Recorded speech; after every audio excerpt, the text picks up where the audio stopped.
This video shows how you can enable and disable an action button in the grid if there are records in the current query.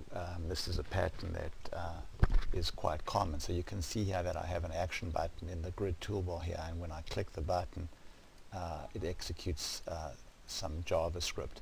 But what I'd like to do is have this button be disabled when there are no records in the current query. So if I go here and type in something for which I know there aren't going to be no records, and I click the search button now, you can see that this button is disabled. So let's go take a look at how we did that.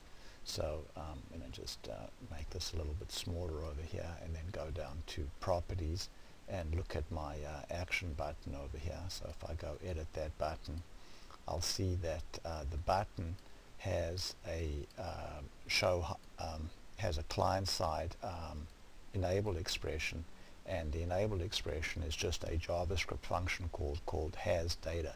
So hasData is a JavaScript function that I wrote. So let's go now and look at the JavaScript functions here. So you can see I've got a JavaScript function, and the JavaScript function is just either going to return true or false depending on whether there are any rows in the current query, and the number of rows in the current query are stored inside the grid objects rows in grid property underbar rows in grid. So if grid object.underbar rows in grid is greater than 0, return true, otherwise return false. Thanks very much.